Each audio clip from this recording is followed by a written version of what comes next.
daripada mak ayah. Sebab itu saya jumpa tuan-puan, ramai anak-anak yang kata, saya mendapat inspirasi daripada ibu saya. Ibu saya selalu sabar dalam rumah tangga. Walaupun ayah saya komplain, air ni tak manis lah, terlebih manis lah, mi goreng rasa mi hospital lah, macam-macam ayah saya komplain. Tapi saya tengok mak saya senyum menerima komplain tu. Dia ambil mi goreng tu, dia masak balik semula, tambah ayam, tambah udang, dia bagi tanpa memberikan kata-kata yang tidak baik. Saya belajar inspirasi daripada ibu saya. Tengok anak-anak belajar. Tadi Syekh Ibnu Dr. Tawal isterinya, saya kata dua perkara kan. Yang pertama, bila bercakap walaupun emosinya marah, tapi doa. Yang kedua, dia ada hantar anak dia belajar jauh. Ustazah tanyakan kepada beliau, tak risau ke, tak rindu ke anak tu masih lagi masih awal remaja, dah hantar jauh ke negara lain untuk belajar?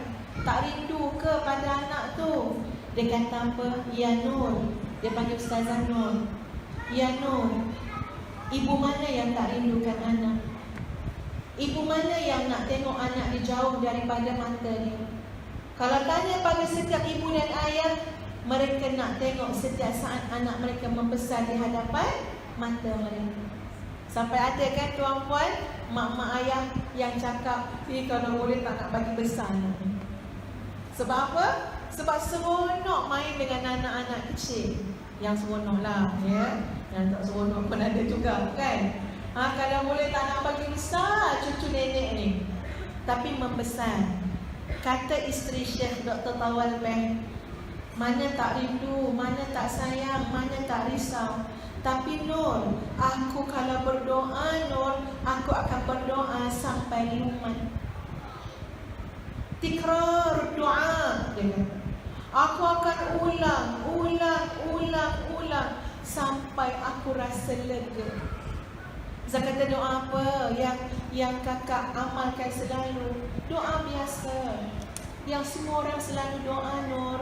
Rabbana hab lana min azwajina wa dhurriyyatina qurrata a'yun waj'alna lil muttaqina imama. Aku tidak baca sekali, aku tidak baca dua kali, bahkan aku ulang sampai lupa, sampai lega rinduku, sampai lega kebimbanganku, sampai aku rasa penat. Cukup untuk hari ini ya Allah, esok masih ada nyawa, akan aku sambung balik doa ini. Rabbana hab lana min azwajina, hingga ke akhir doa.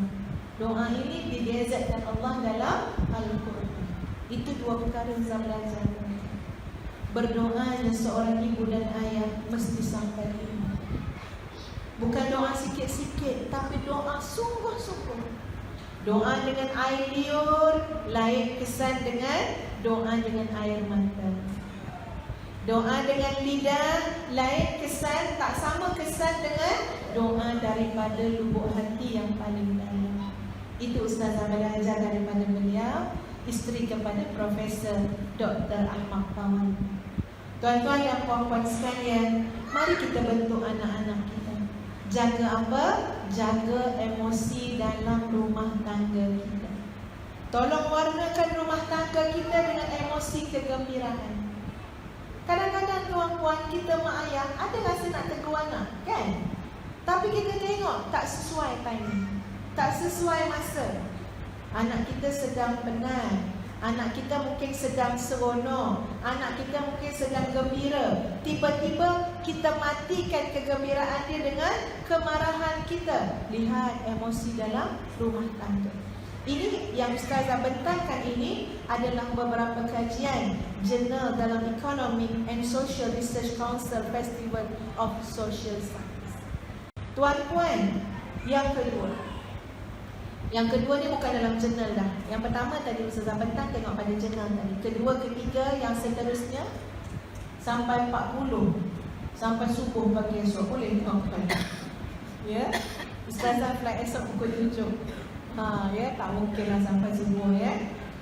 Yang kedua, Apa yang kita nak tekankan dalam keluarga kita adalah hikmah meluahkan emosi. Hikmah cara nak luah emosi. Kenapa saya sebut macam ni tuan-puan? Saya tekankan tentang emosi pada malam ini. Sebab kesian tuan-puan, masyarakat dunia pada hari ini berdepan dengan masalah kemurungan. Kalau di Malaysia tuan-puan, nisbah yang dikeluarkan oleh Kementerian Kesihatan, ini sebagai kita tengok ya, sebagai satu panduan. Nisbah ini dikeluarkan, statistik ini dikeluarkan oleh Kementerian Kesihatan. Kalau ada 10 orang, 3 daripada 10 berpotensi ada penyakit jiwa. Malah menjelang tahun 2020, penyakit yang paling hebat mencapai masyarakat di negara Ustazah nombor 2. Selepas penyakit jantung. Penyakit jantung nombor 1. Saya ingatkan diabetes, ingatkan kecil manis.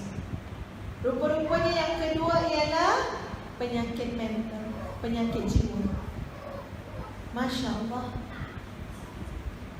Bagaimana manusia, ya, bagaimana umat Islam khususnya tiba-tiba berhadapan dengan penyakit yang menjadi cabaran adalah penyakit jiwa. Masuk penyakit jiwa bukan gila tuan-puan. Penyakit jiwa ni pelbagai, bukan gila.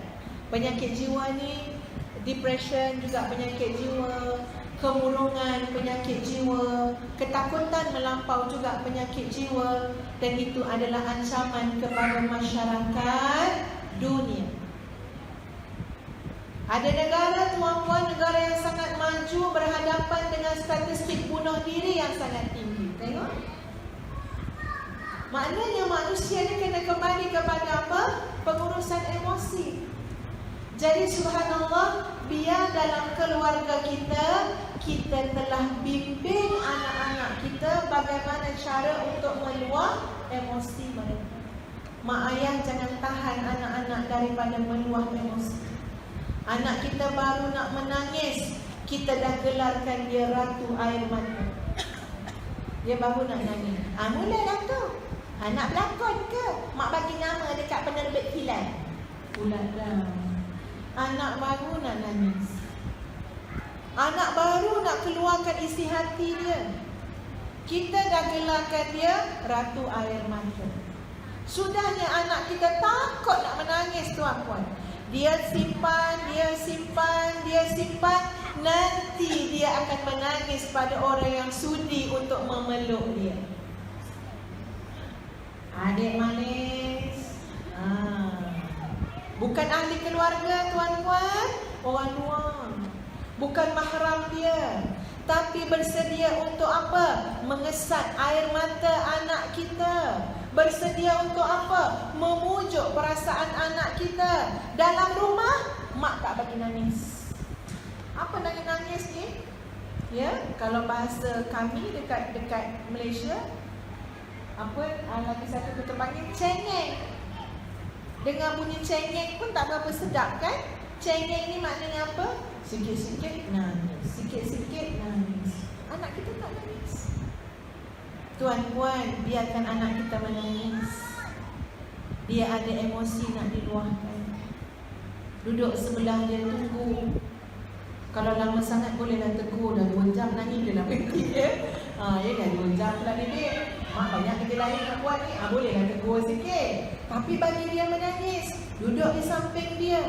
Apatah lagi kalau seorang anak perempuan menangis, ayahnya membantu anak menguruskan emosi. Tuan-puan, dalam pendidikan, bila berlainan jantina tadi, anak laki-laki mak pandai santuni, anak perempuan ayah bagi perhatian juga. Selain daripada mak, dia ada impak yang lebih hebat dalam pendidikan. Anak perempuan kita menangis, seorang ayah datang, kenapa ni Kak Nah sedih ya. Kenal pasti perasaan kamu sedih. Okey, tak apa, Kak Nah nangis dulu. Kak Nah lepaskan perasaan itu dengan tangis. Okey tak? Abah sedia mendengar lepas. Okey Kak Nah, sedia untuk kongsi dengan Abah? Abah siap untuk dengar? Anak kita pun belajar satu persatu cara untuk meluahkan. Mungkin dia akan luahkan, sedih pak, sedih. Iyalah sedih, Abah tahu dah. Apa puncanya? Tengok kita bimbing dia. Besok dia akan besar tuan-puan. Kalau hanya melayan emosi, larut dalam emosi, kalah anak kita dengan hidup. Kalah dia dengan hidup.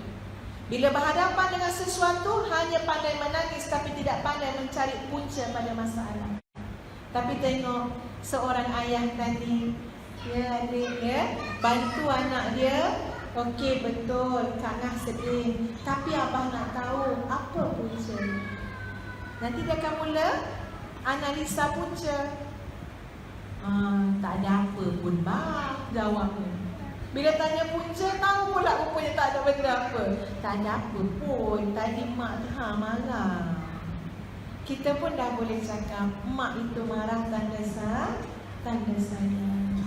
Itu emosi tuan-tuan. Bagi anak kita luahkan dan kenal pasti.